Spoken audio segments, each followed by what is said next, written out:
we meet in an hour of change and challenge, in a decade of hope and fear, in an age of both knowledge and ignorance. If this capsule history of our progress teaches us anything, it is that man in his quest for knowledge and progress is determined and cannot be deterred.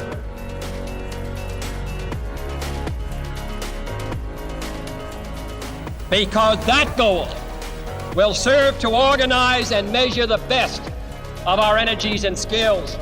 Because that challenge is one that we're willing to accept, one we are unwilling to postpone, and one we intend to win.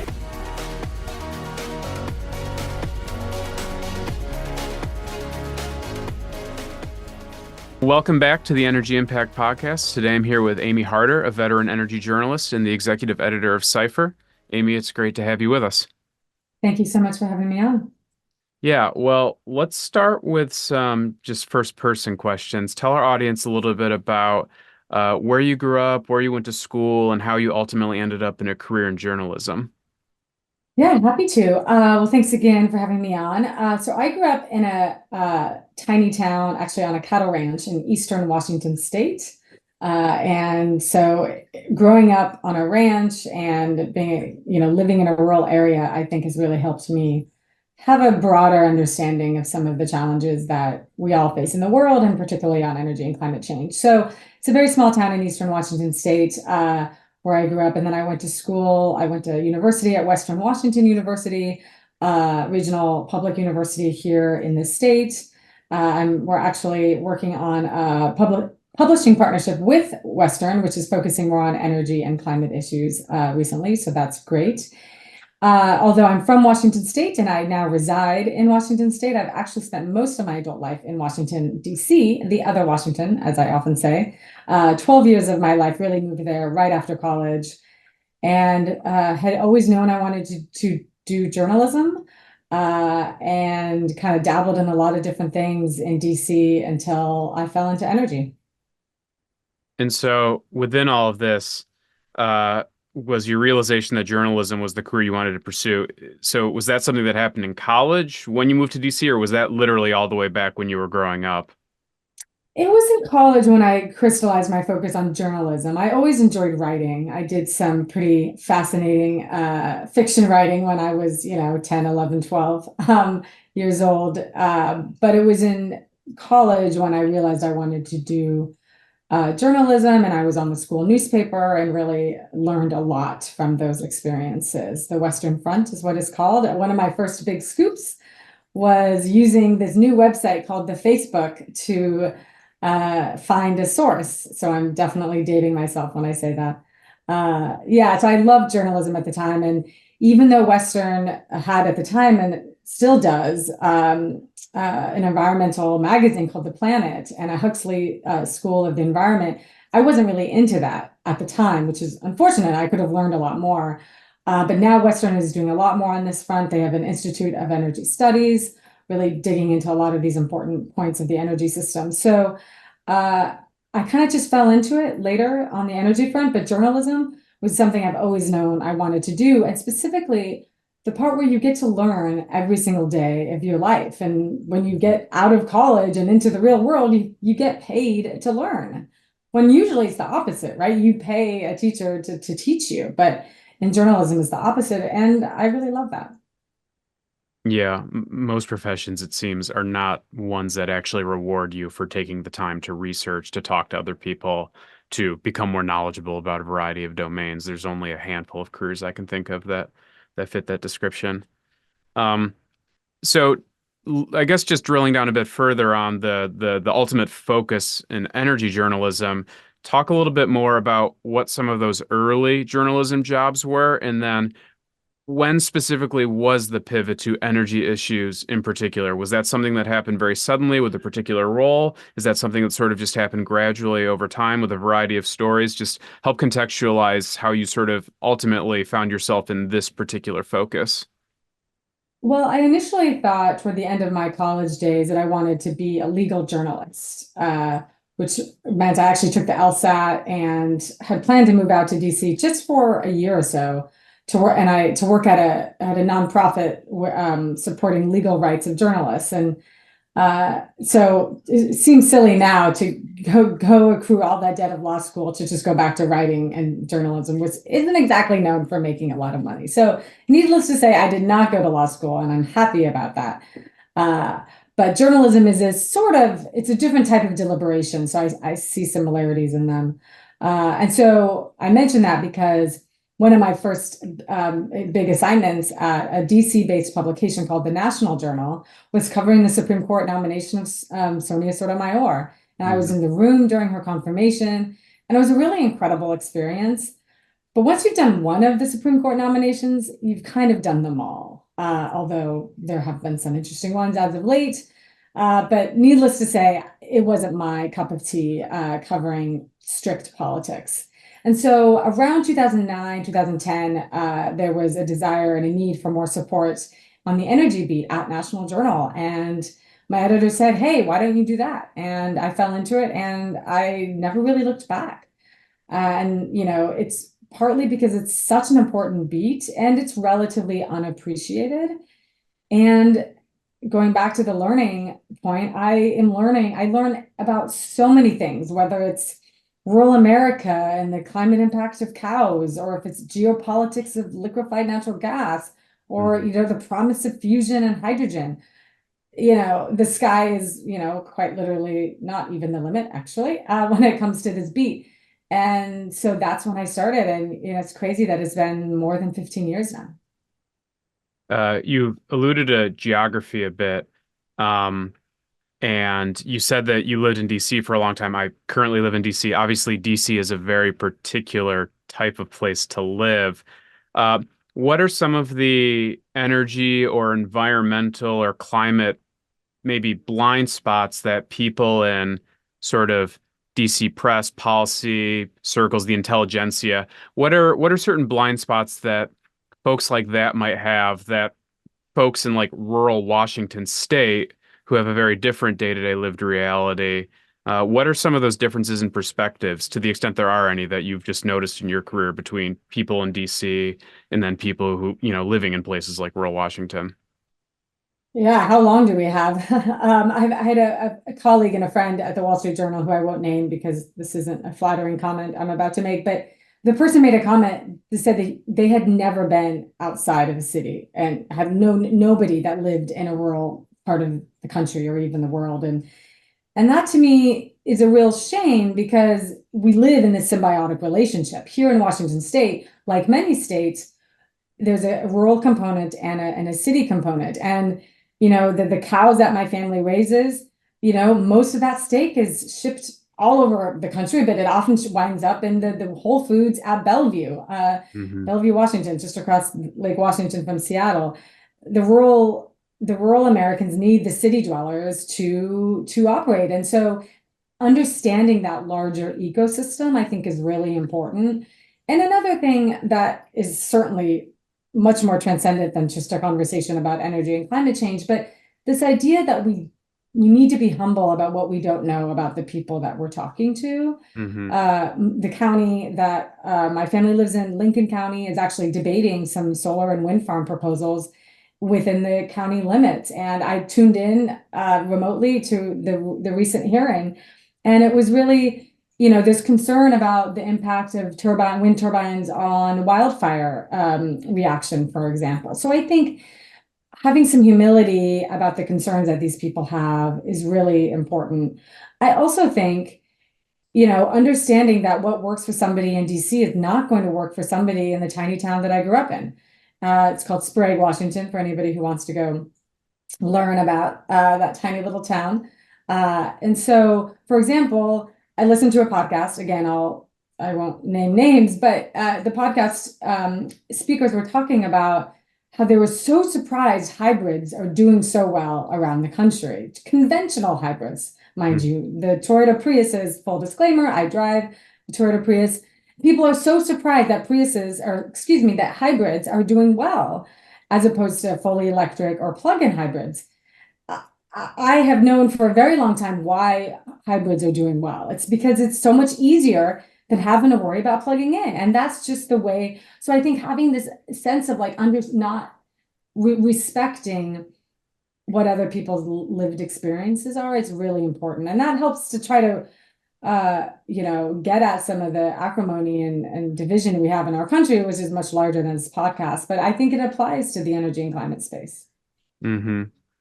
Well, let's pivot to Cipher specifically. Tell our listeners what Cipher is, when it was founded, the problem it's trying to solve, and why you specifically ended up joining. Yeah, great. Well, Cipher News is a relatively new publication. We launched as a newsletter form in September 2021, expanded to a full website in September 2023. We're currently financially supported by Breakthrough Energy. It's a clean energy organization founded by Bill Gates. Many of your listeners, I'm sure, are familiar with Breakthrough.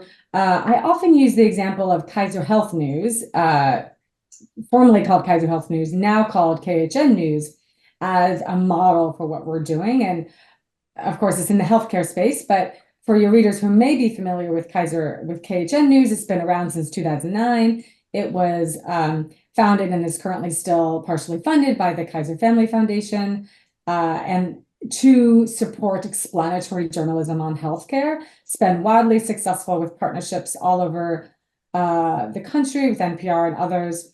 And that's really what we're trying to do with Cipher News and climate technologies and climate solutions more broadly. So Breakthrough Energy is supporting us to really help support the broader ecosystem of teaching the world, and in particular, the leaders who have to make big decisions on climate technologies, teaching them about what these technologies mean, the impacts that they could have, the pros and cons. We're not here to take sides on which technologies should win out and which shouldn't. We're here to really be arbiters of what I've called the wild and wonky new world we're living in, where we're all interacting with these new technologies, thanks in part to several different factors. But one, of course, is the Inflation Reduction Act, which is the largest U.S. climate bill in history and arguably the world. Probably outside of China, though. I should have that asterisk. This will probably be self-evident to many of our listeners, but when you say climate technologies, maybe talk through specifically what are some of those, at least the more prominent climate technologies that you guys are tending to focus on. And then I realize they're not all made equal, but you mentioned pros and cons. What fundamentally are the reasons to be bullish or optimistic about the future of climate technologies in the United States, just in terms of their adoption and success? And what are reasons for concerns or just challenges or vulnerabilities that many of these technologies face, partly because so many of them are still in their nascent phases? Yeah, well, let me kind of take that kind of from the back to your first question. So we focus on technologies largely because, love or hate the existence of technologies, a problem as large as climate change will almost inevitably need to be answered and solved through technology. I think one great, but unfortunate example of that is the COVID-19 pandemic, where we ultimately, largely, but not completely, solved the pandemic once we had the vaccines, which is a form of technology innovation. And so we saw the challenges that the pandemic put on our lives. Climate change is a centuries-long problem. There's no way that we're going to sacrifice or change our lives for a problem that's not going to go away in our lifetimes. Therefore, we need new and better technologies to solve the problem of climate change. And an example of that, to get to your first question about some of the things that we cover the whole gamut of all climate solutions. I think most people think about, most frequently electric cars. So I often use this as an example. Electric cars is what I call sort of the gateway drug to all climate technologies, because it's something that is becoming more and more recognizable.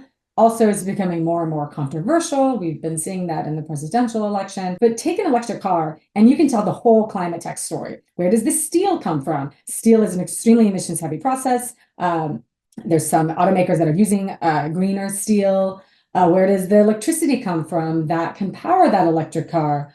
What's the cement that the car is driving on? Is that green cement, or is it the dirtier kind?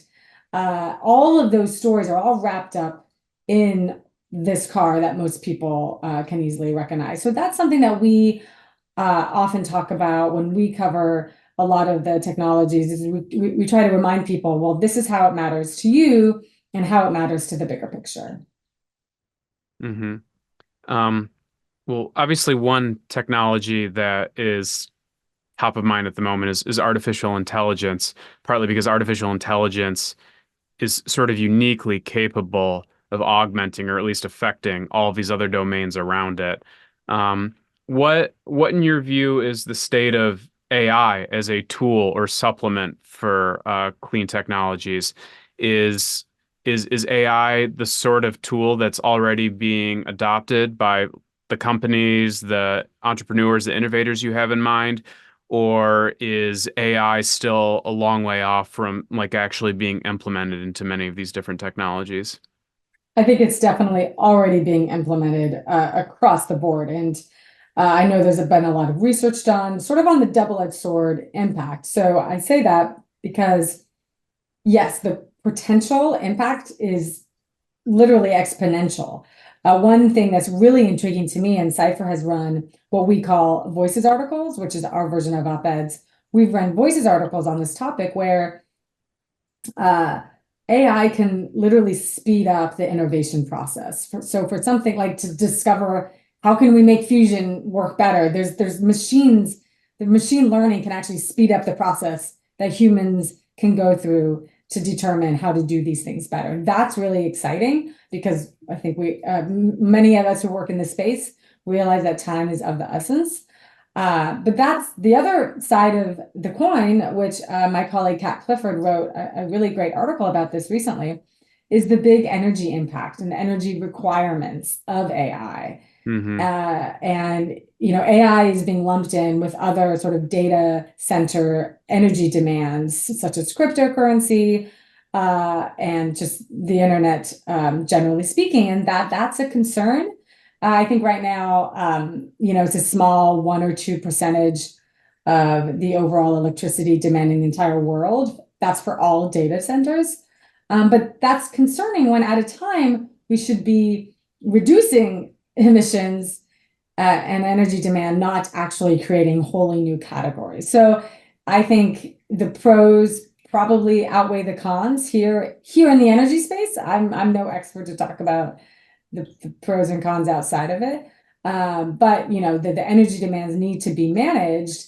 And I think it's no coincidence that a lot of the leading tech companies, Microsoft, Google, and others who have historically been leaders on, for example, renewable energy procurement and making investments in new climate technologies, they're also leading on AI. And they know that if they need to make sure that they're using clean energy to power their AI operations. It's also one of the reasons why many of the large tech companies have expressed a bullishness about nuclear energy specifically, because, like you said, they sort of have a twofold challenge. There's their sheer power needs, which, as you said, are already considerable, but those are going to only skyrocket as things like AI and crypto become more commonplace. But then they still have a carbon problem at the same time to worry about because of how energy intensive those sorts of things are.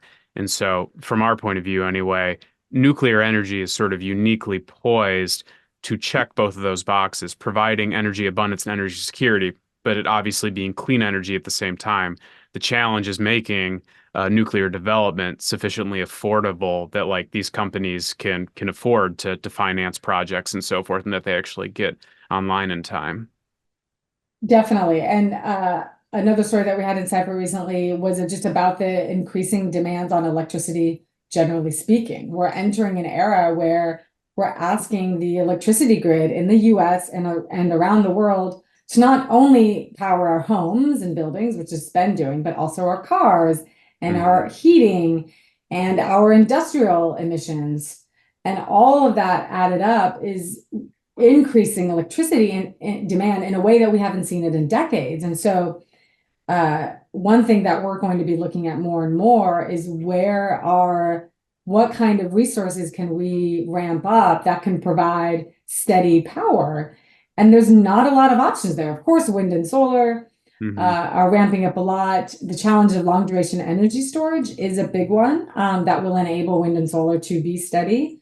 Existing nuclear power plants is one big category that, and in my mind, I separate out a little bit, but with a dotted line, connect them, existing nuclear power and future advanced nuclear power. Mhm. And, the importance of the existing nuclear power fleet, sort of the big plants that are not really being built anymore today, but keeping those operating for as long and as safely as possible will be really important. At the same time, we have to play the long game, and advanced nuclear technologies are also being researched and developed all over the country. And I think that's really important. Then, of course, the last one, carbon, being able to somehow install technology onto, say, a natural gas plant that can capture the carbon emissions from that gas plant. That, in theory, seems like a really nice solution. It's typically very expensive, and you still have the environmental impacts of the upstream gas development, which is concerning for some folks from an environmental perspective. But finding reliable sources of electricity will be really important. And that's one reason why nuclear power has, over the last 5 to 10 years, since I've been in this field, it's really come back to or not come back, because it never really was, but it has come into the fray as a climate solution, and it wasn't always there. Mm-hmm. I'd be curious to get your thoughts on the intersection of sort of two variables here, technology and policy. So, as we're recording right now, it's April, but this year is obviously a huge election year across the globe. Like literally billions of people are voting. And I wonder to what extent that affects the near-term future of clean technologies. I ask because, like, for instance, AI, going back to that example, there's an argument that irrespective of what policymakers may or may not do, AI is already a runaway train, and there's no stopping big tech, investment banks, all these different entities from continuing to sort of put the pedal to the metal with AI R&D.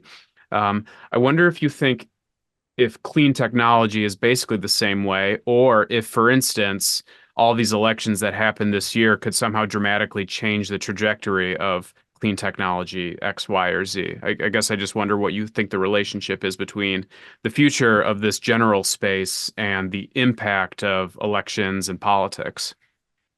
I think the clean energy transition is so clearly happening that no election will press rewind completely. That said, politics and elections have consequences, and depending on how they go here in the United States and elsewhere around the world, things could be slowed. I think at this point in the transition, we're talking about pace, not direction, for the long term. And this is something that I come back to again and again, because you and I and politicians, we think of our lives in terms of years and months, and politicians think of their lives in 2 and 4 and 6 year cycles. But the planet, which is 4.5 billion years old, it thinks of its life as much longer term than that. So I think in 100 years, people, hopefully we're still around then, in 100 years, they look back and they'll see this as a time period when we really began to shift toward clean energy. But we could very likely go slower depending on how the elections go. And that's definitely a concern, and something that we'll be watching carefully. At the same time, I do think it's important to have some nuance around this conversation of the pace of the transition depending on where you are in the world. And I don't think it's fair to ask a country in Africa to not use propane, natural gas to heat their meals because we need to get off fossil fuels. That's not fair to them. And I think that type of nuance is important. That's separate from the elections, but I suspect conversations like that will be happening as these elections are underway. Actually, to that end, a little and we've been circling around this a bit throughout this conversation, but what are some of those other nuances or just maybe misconceptions or misunderstandings within the energy transition debate that stand out to you? What are particular question marks that you think need to be further explored or better understood between different people who care about the energy transition? Well, one thing that we grapple with or contend with at Cipher is sort of bridging the gap between what's important and what people care about. Those are often not the same thing. So people care about electric cars. So I often talk about electric cars because it's an easy thing to relate to. But we don't, at Cipher, we don't do a ton of electric car coverage because it's so saturated in the other media that people can get their electric car fix, and particularly their Tesla fix, in other outlets. What's important is industrial manufacturing emissions, which, by the way, actually account for the largest share of emissions in the world, which you don't think about that, but that's pretty surprising. I suspect if you polled an average 100 people in Times Square, you know, I can almost certainly say that they probably wouldn't know that industrial emissions are even a thing, let alone the largest thing, which is not me trying to judge people in Times Square for not being knowledgeable on this. It's just the fact that it's complicated, boring stuff. Mm-hmm. And so trying to bridge the gap between boring and interesting and important, and finding the nexus in those three things is really important. And also realizing that we don't live in a black and white world. Climate change and energy is forces us to live in a constant state of cognitive dissonance, meaning we have to accept that two conflicting things are true at the same time. That fossil fuels are providing an extremely important service to us right now. And oh, by the way, they also are heating up our planet in an unacceptable way. And we need to find a new way to power our lives. Those two things are difficult to accept sometimes. Also, that large parts of Africa might be developing natural gas to power their industrial sector, while here in the United States, we should be trying to get off natural gas for our industrial sector. And I think sometimes our debate is very black and white because that's easier and it's simpler, and it's certainly where politics lives. But we live in the gray world in Cipher, and I think that's something that we're constantly trying to convey to the broader world in an interesting, digestible way. I guess back to sort of a more media-driven question. How has coverage of climate change changed, if it has at all, since you've been covering it? I'm trying to think of another example. Nothing's coming to mind immediately, but this has obviously been such a front and center topic in the public domain for a long, long time. And as any listener can tell from this conversation, there are entire organizations devoted to covering this issue. How has that coverage changed in your time in this arena? It's changed dramatically. I think about this a lot because the very existence of Cipher is a result of how the debate has changed. There's now a couple of different, including Cipher, a couple of different outlets solely devoted to covering climate solutions. That's incredible and a positive development. At the same time, there's been a lot of layoffs. CNBC laid off its climate team. Kat Clifford, one of our reporters, came from CNBC. So we don't want to see that. So there's been ups and downs there. In terms of the beat itself, you know, I remember then President Obama's 2011 State of the Union speech. He extolled the benefits of shale natural gas, the economic benefits and the carbon emission reductions of natural gas.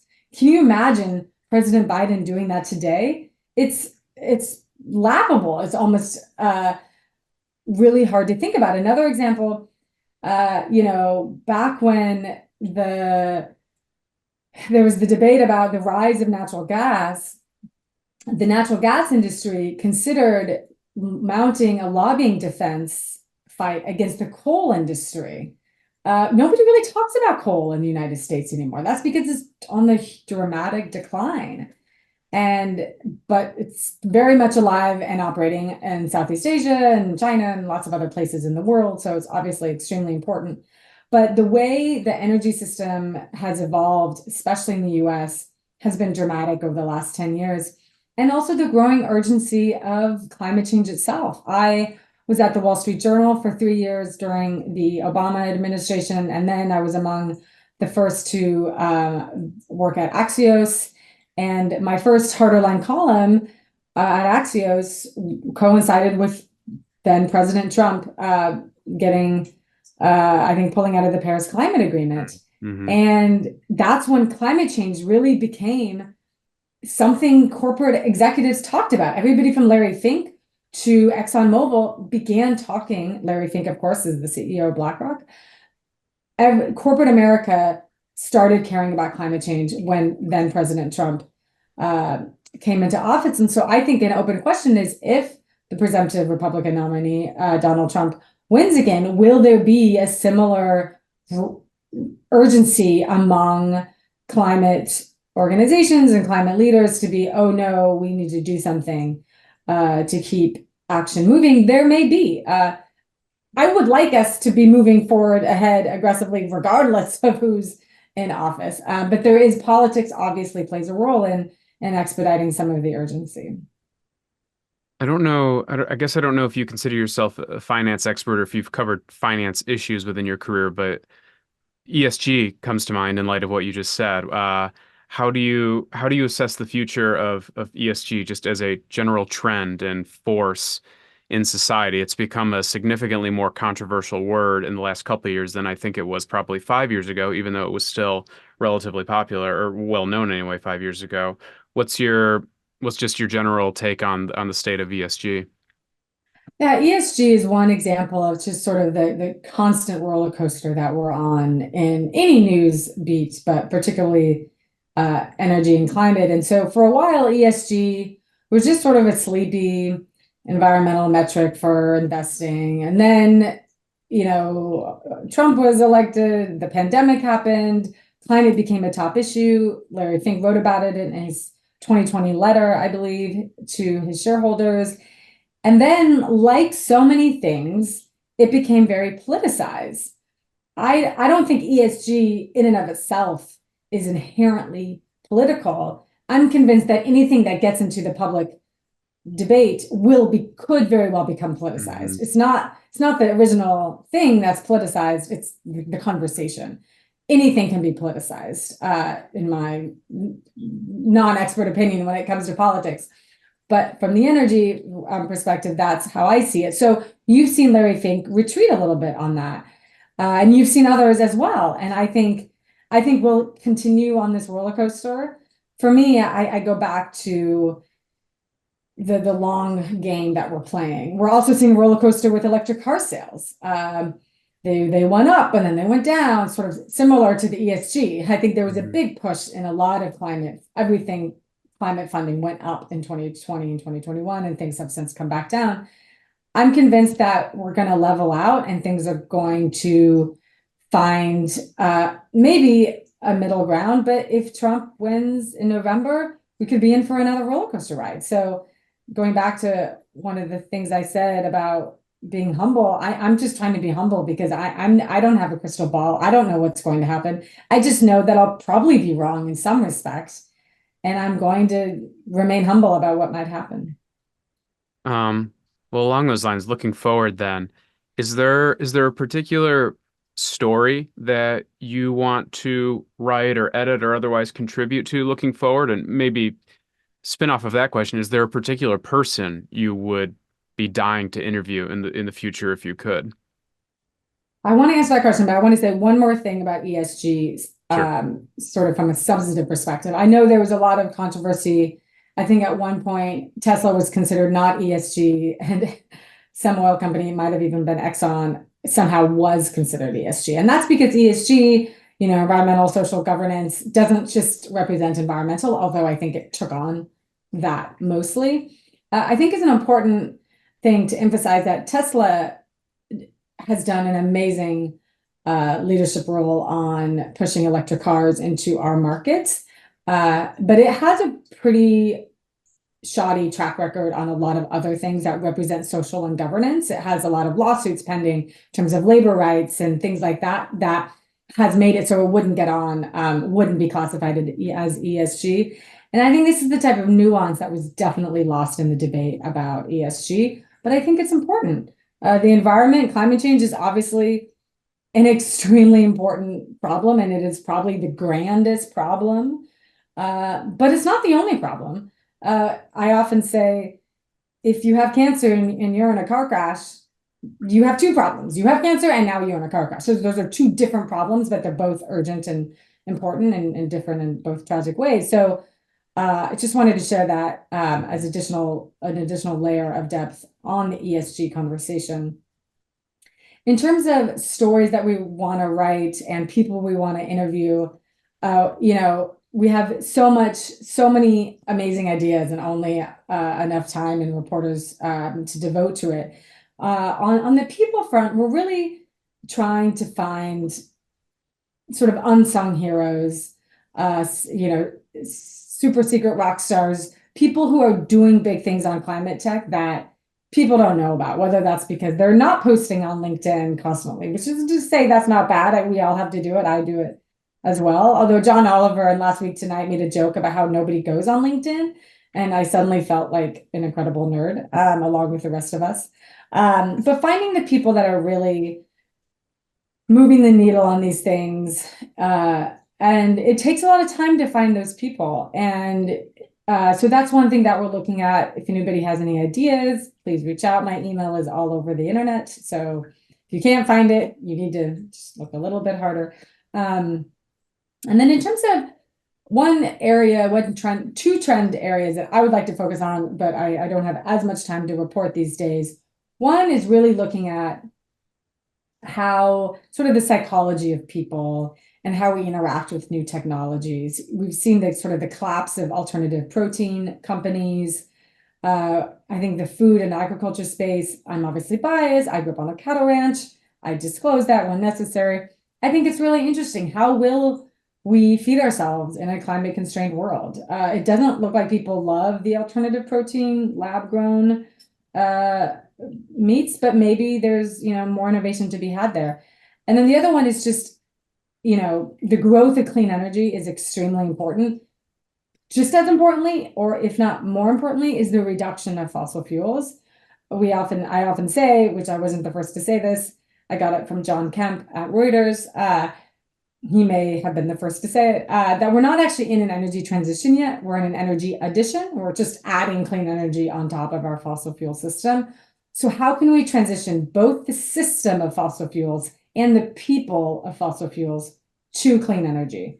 Telling those stories is also really important. Yeah, all very, very interesting. Well, thank you so much for your time. Finally, for those wondering, tell our listeners where they can find your work, your team's work, and keep up with everything you guys are working on. Yeah, you can go to ciphernews.com to our website and sign up for our coverage there. You can find us on LinkedIn, X/formerly Twitter. We're on Threads. And you can find more about our publication on our website and follow our reporters. We have a small but mighty team covering really the whole world because this is a global problem. Awesome. Well, thank you so much again, Amy. Really, really appreciate it. Yeah, you're very welcome. Thanks for having me on. Our leadership in science and industry, our hopes for peace and security, our obligations to ourselves as well as others, all require us to make this effort, to solve these mysteries, to solve them for the good of all men and for the progress of all people.